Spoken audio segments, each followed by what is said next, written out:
Nate Hochman of the National Review has been on the ground in Ottawa, and he joins us now. All right, Nate, what's shaking up there? Well, look, today, for the last 24 hours, have been probably the most consequential for this protest movement since they got here in late January. The cops on the ground number in the multiple hundreds, if not thousands. They have full riot gear. You've got armed police up in sniper positions on the tops of buildings. They're treating these guys like they're terrorists, which matches the Prime Minister's rhetoric, so it's not surprising.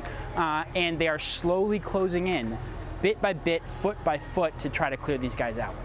Are the truckers nonviolent? Are they just sitting there? What's the deal there?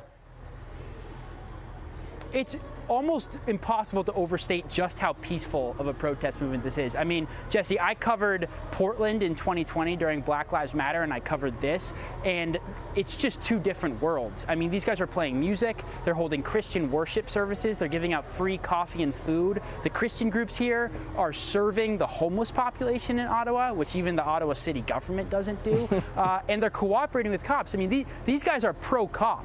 There's a lot of frustration with the fact that the cops have to be doing this job because a lot of the cops on the ground don't want to be here, but they're not violent. They're actually very peaceful, so they're really upset, they're frustrated, they're sad that they're getting cleared out.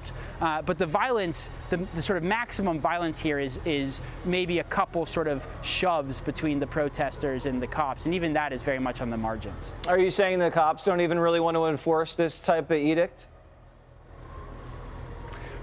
Well, that's the word on the ground, and that's what you see from interacting with the cops and seeing them here. They have to, because it's their job, and eventually you do have to move people in. But you have seen throughout the protest movement cops who's on the ground, their heart really isn't in it. And that's something that has provoked the outrage, frankly, of a lot of left-wing commentators and politicians who have seen videos and pictures of cops, giving people fist bumps on the ground and refusing to take their fuel and not doing arrests. The left and people like Trudeau want the cops to be much harsher on these guys. But the cops are working-class, blue-collar guys, too, and they realize, a lot of them at least, that these guys are fighting for them. And they really don't want to have to take the authoritarian measures that Trudeau and some of the provincial governments are telling them to. All right, Nate, good job out there, and stay warm.